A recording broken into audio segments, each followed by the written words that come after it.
So our next speaker is going to be talking about a very important function within every single business. And that function starts with the letter M, and it is marketing.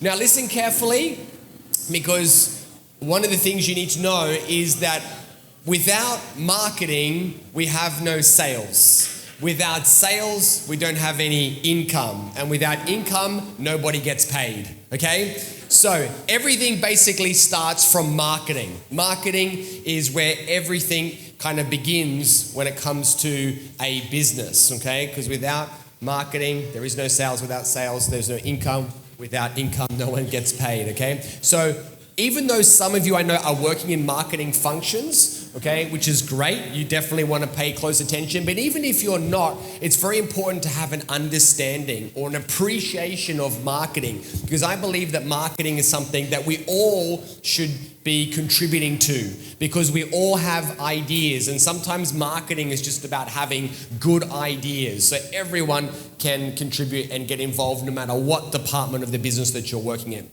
So our next speaker, her name is Stevie, and Stevie is a marketing expert and consultant from Australia that now runs a successful agency, and she's going to be sharing the best of what she knows in about 20 minutes, which is very hard because she could probably run a workshop for 3 or 4 days straight all around this particular subject. But she's boiled it down to just 5 things, 5 of the most important things that you need to know. And before we bring her up onto the stage, I've just been informed that Stevie has just made a $2,000 Australian dollar donation to the big walk that we're doing as well, which is awesome. So, ladies and gentlemen, please put your hands together and welcome Stevie Brown. Woo!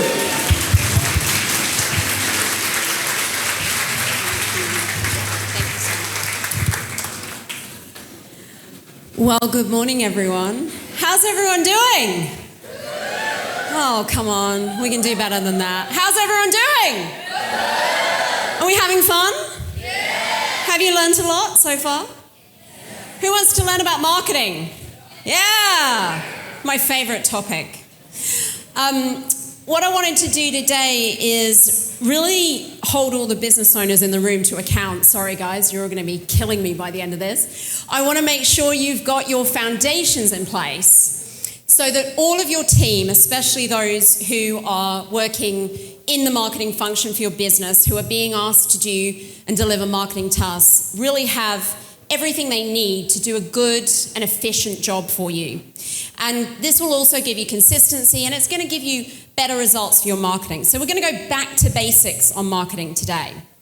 I'm going to talk to you about the importance of target audience clarity, branding and design rules so that we can put our brand out in a really strong, consistent way, setting image standards so we know visually how we represent our brand, proofreading skills and quality control. This is the number one niggle I get in my business. We're putting marketing out all day, every day, so inevitably there's a couple of mistakes sometimes. But my clients get crazy when there's a spelling error in something. So we want to actually put some steps in place so we can make sure that we mitigate that risk.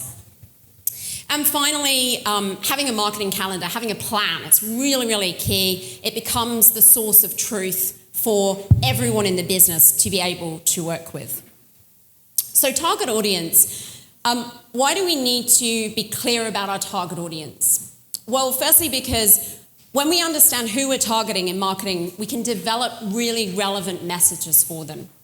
And this helps us to narrow our focus. We don't want to be spending our marketing dollars targeting people or capturing the attention of people who are never going to buy our products and services. We want to make sure that we're targeting the right people. So we need to have a really good understanding of them. Now, business owners, I know you know who your target audience is. You always tell me this, well, we know who we're targeting. We've been doing this for years. But have you put it down on paper?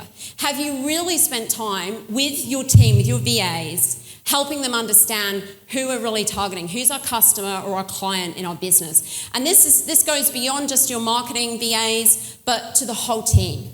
So we've got a really simple template here, and this is a really good starting point.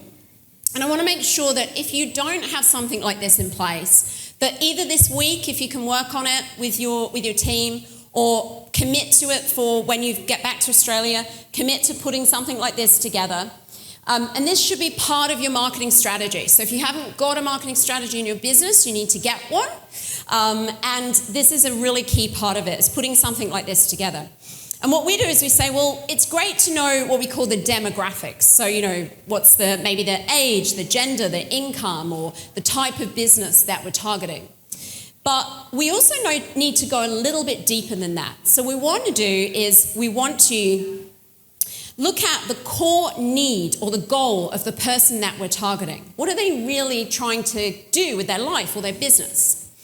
And then what are they doing now? What are their current solutions that are helping them to solve this? What we often find is they might have an imperfect solution. It might be one of your competitors, but more likely they've found a sort of manual way to solve the thing that they're trying to solve. And it's not a great way. It's not a perfect solution. And you can do better because the product or services you sell is going to help them improve that.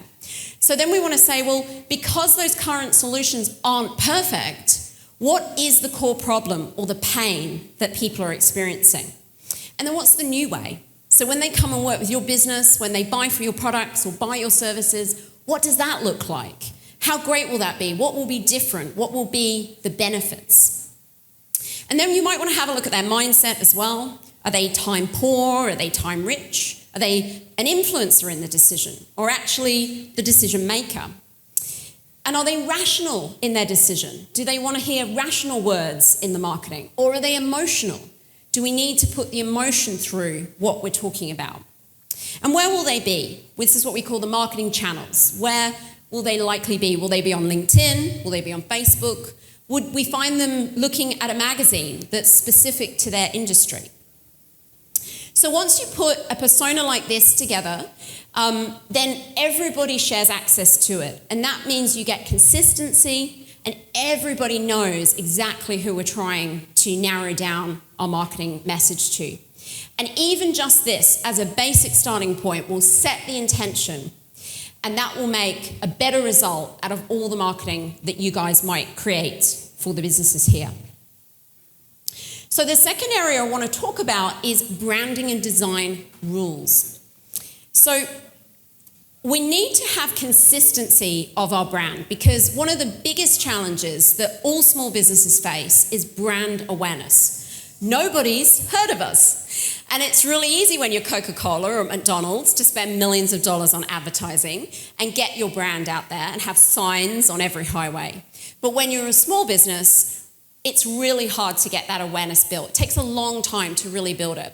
So the ways we can kind of shortcut or cheat that a little bit is to maintain consistency, create familiarity, and doing that through strong branding rules really helps to improve our efficiency as well. And I'll talk to you about how. So how is a brand actually represented? We talk about brands and branding, and people often think it means a logo, but it's so much more than that. Branding has a lot of elements to it, and representing the whole brand is the way that you can create that personality and that familiarity in the marketplace. So I've just used, sorry for the extremely heavy branding of my business through this presentation, but I'm trying to prove my own point. I've just used our brand style guide to give you some examples of what you might want to put together. So any businesses here that don't have a brand style guide, this is a really fundamental document that you want to create. Ideally, you want to have a professional graphic designer put this together in the first instance, and then you can disseminate it through the team. So you might want to have in that document the logos, the different versions of your logo and the colors that you can use. So this sets the rules for what I can do with the logo and also what I shouldn't do with the logo. Secondly, we might want to have our color palette in there. So when you're creating marketing materials, you want to have all the colors and the exact color codes that you're going to be using so that you can make sure that you always get your colors consistent. So if one of your brand colors is orange, you don't want to just say orange, you want the actual color so that we get it completely right. And then you would have your typeface, or otherwise known as fonts, and you might have multiple fonts for different uses, so you want to set the intention of what those are. And you might want to set something that we call a typographic hierarchy, and you want to do this in alignment with your web designer, because when you've got your website, you've got your H1, your H2, your H3, your headings on your website, different sizes, different styles, different colors, and you want to decide what those are for both the website and all of your documentation, again, to keep that consistency. And you might want to look at your imagery as well. We're going to talk about that next in a bit more detail. Look at graphic assets, as we might call them, that you might overlay to your imagery. So we use a lot of circles and donuts, and we put those over our images. It makes the images ownable. It makes them ours. And you can do that even if you're using stock shots too. And then this one's a little bit small, you can't see it, but essentially what this document is a brand positioning. So we talked a little bit earlier, I think Rodney talked about sharing your values and vision, everybody understanding what the business is all about. Brand positioning does that too. The values, the vision, the mission, the personality of the business, and all the things that bring it to life. We want to have that all encapsulated on the one sheet and add that to your brand guidelines. When you've done that, you can add that to Canva as well. I'm sure, who's using Canva? Loads of people, half the room, yeah. So if you're using Canva or another design tool, you can actually create a brand kit and put all the fonts, all the colors, everything in place, and that means that you're going to have a much easier job when you start to create materials, because everything's there for you. So you never get the wrong colors, you never get the wrong size of heading, you never get the wrong logo use. So, to summarize that, get a brand style guide designed by a professional designer, then get templates designed for all your documents and other comms, so it could be social templates, could be emails, brochures, proposals, etc., presentations, and then build them into Canva for VAs to be able to use. So once you have that, it's great when you're then scaling your team because everyone can access exactly the same thing. You keep everything really consistent and really efficient. You're not reinventing every time. So is this making sense so far? Yeah? All right. There's a few business owners in the room just writing down, God, we haven't got one of those, better get one of those. All right, so we'll talk about setting image standards. So not everyone has a product or perhaps service that is you can easily photograph. So mine's a bit of a challenge because we're marketing, so what are we doing? What does it look like when we're at work? And we really need to have ideally images that represent what we're doing in our business or the products that we're selling, so that we can have brand consistency. Again, that's building into your branding, what we just talked about. And also because searching for stock shots is actually a really time-consuming process. Some of you might have been, some nods around the room. Yes, it is a time-consuming process because you don't want to grab the first one because your competitors probably grab that one too, the first one that comes up on the first page. So we really want to get the right stock shots if we're going to use stock shots at all, and that will improve our professionalism overall. So apologies for so many photos of me. I promise I'm not really a narcissist. But real people who work in the business. So if there's any businesses here and you haven't gone out and done a photo shoot, it's time, okay? We need photos of the real, actual people working in your business, particularly for a services business. For products, it might be a little bit different, but certainly you want a picture of the founder, the team that's running everything, at the very minimum for the About page on your website. And you want to go and get a range of things. So we've got, action shots at work. Again, it's hard to do because how do you do marketing? You're just sort of sitting in a computer, I guess. Taking natural actions, so nothing too staged. Facial expressions that are appropriate to the situation. And I'm going to show you an example of something not appropriate in just a minute. And then when you have portrait shots that you do, like your professional headshots, I think we're all going to get a few of those done later this week. You want to be looking directly to the camera for those, but generally the at-work shots are more natural if you're looking away. You might choose some level of stock shot. You might put some rules around this and say, well, we do a lot of presentations, so we want to have a few stock shots that are kind of abstract. They kind of communicate some themes. So, I use these two here to kind of communicate invisible and standing out in the crowd. So you can look for a sort of style that works for you and then select just, get a pool of them that are right for you and only use those ones. You want something natural. So these two here are example on the right of something quite natural. This lady with her son, she's out on a boat. She looks like she's looking at the beautiful view. Her facial expression looks right. She's smiling. That's what you'd expect her to be doing. So it looks really natural. And similarly with the one with the massage, kind of relaxing. It's what you'd expect from someone having a massage. But what we don't want to do is have these awful graphics stock shots that are out there. There are so many of them. They're terrible. They don't have real people in. They've got really random, odd backgrounds. They've got generally quite poor photography as well. Or they can be really overly staged. Now, I don't know about you, but when I'm writing a Post-it note, I don't tend to smile. I'm usually concentrating, right? I'm not like beaming away at my Post-it note. So I think if you're seeing photos like images like that, it just doesn't look real. Like that's not, it's so posed and staged. So we want to kind of stay away from those ones. So time for a photo shoot, shoot a broad range in one shoot so you've got a massive library to choose from, and for all your team, for business owners, get that so that your team has a huge variety to choose from. Subscribe to a really good quality stock library if you're going to use stock shots at all. And they're great for things like blogs because you're putting a blog up every week. You just want an image. It's not going to be an image of you smiling there. It doesn't really make sense to the content that you're going to put out. Spend time searching. Don't grab that first one. And then create a really big organized stock library and organize that by the type of images and the use that what you've decided. We'll use these for this, but we won't use them for that. So make some decisions about those rules. So proofreading skills and quality control. Now, so I said this is kind of the number one niggle, and it's something that gets missed. And what do we mean by this? Well, proofreading simply means reading digital or printed materials and just marking any errors. But we tend to be in a position where we do this as we go along.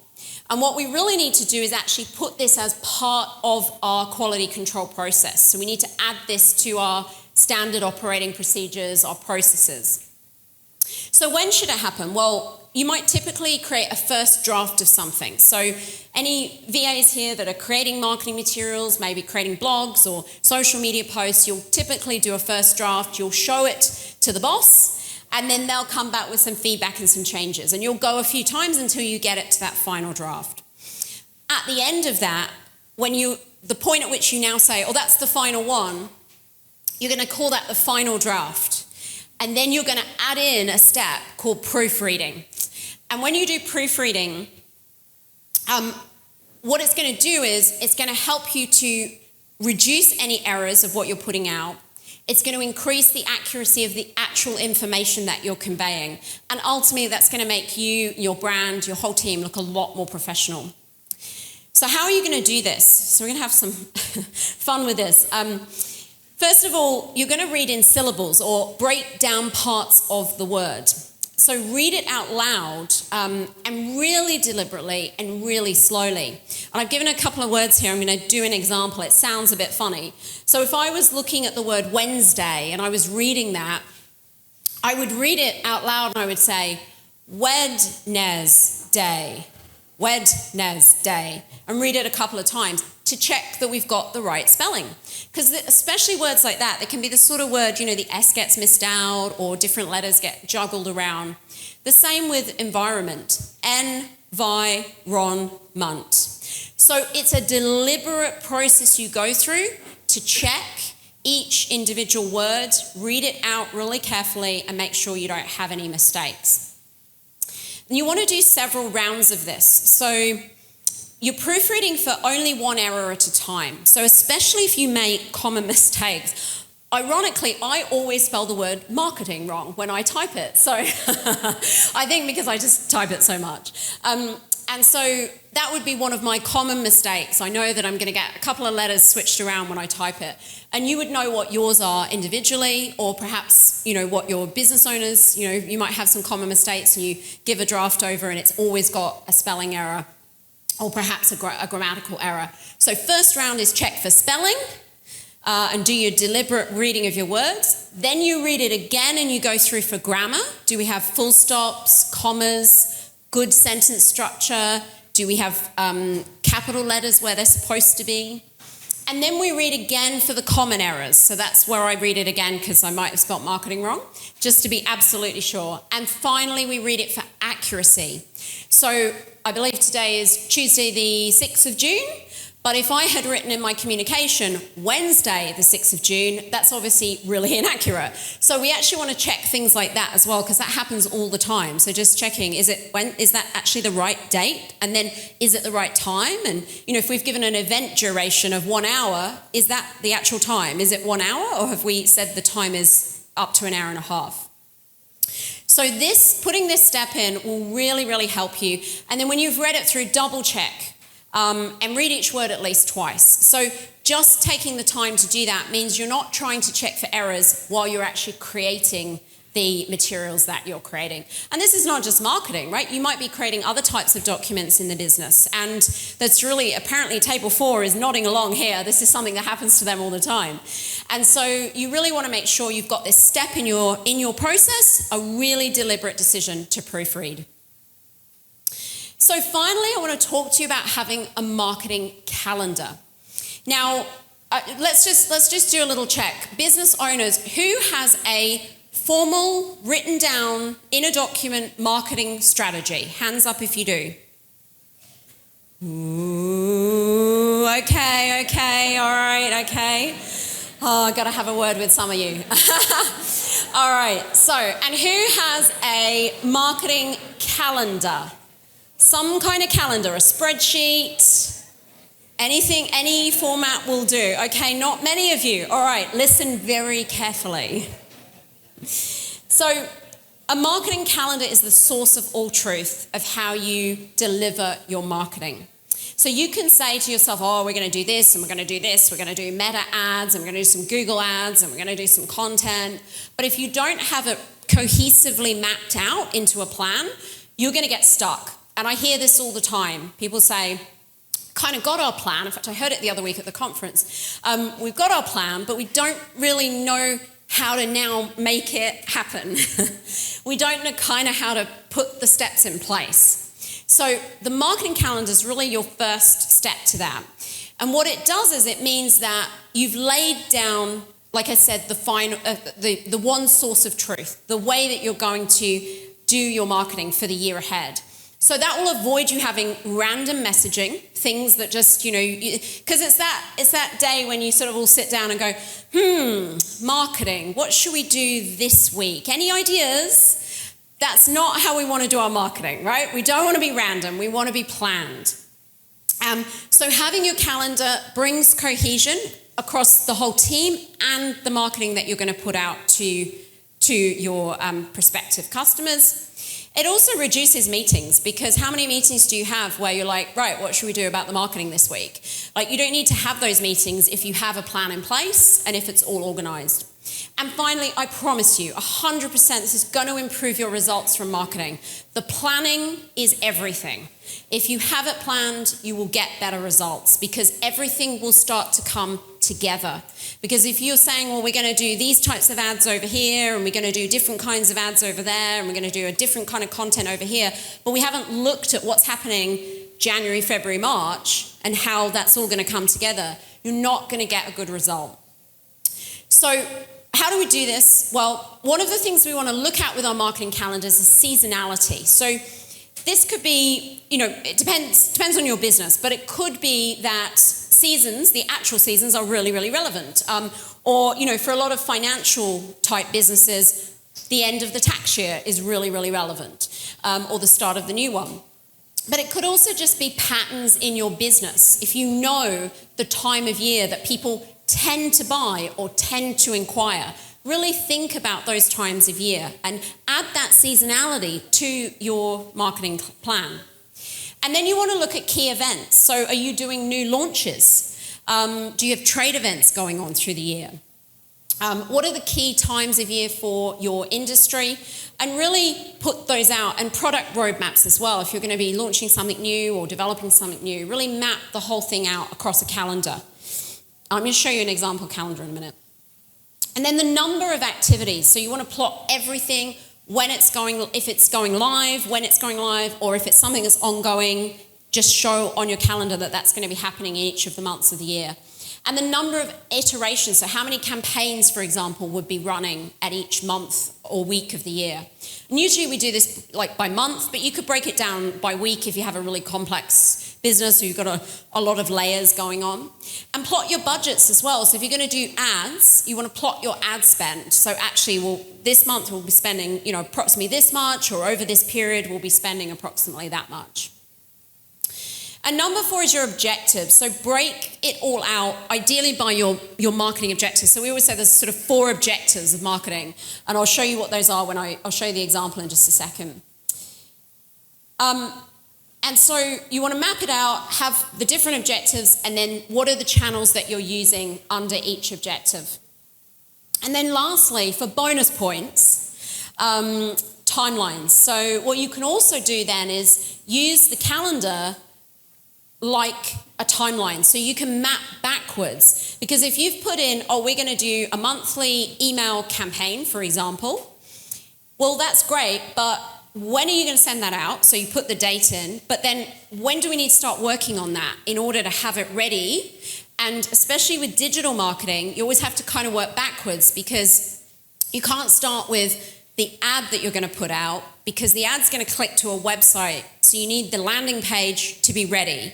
And maybe the landing page is going to click to a form, and you need the form to be ready. So you kind of have to start at the end point and then work your way backwards so that you can put all the components in place in time for when the marketing needs to go live. So lastly, just to finish on an example marketing calendar. So as you can see, we've got some themes across the top. So this might be themes like the seasonality, or you might have themes that happen naturally in your business that you can map out across the year.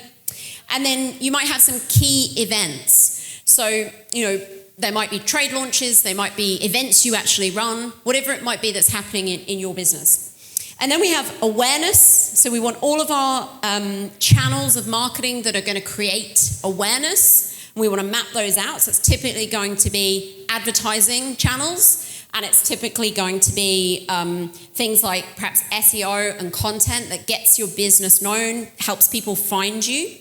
And then you're going to have engagement channels. So for example, might be lead magnets or email signups or automated email series. These are going to cause people to be engaged further with your business. And then you might have your conversion channels. And remember, with marketing, conversion isn't buy necessarily, more so perhaps for an e-commerce business, but it's actually just take a next step with my business, take an action. So you convert them from being someone who didn't know anything about you to someone who's interested in having a conversation with you.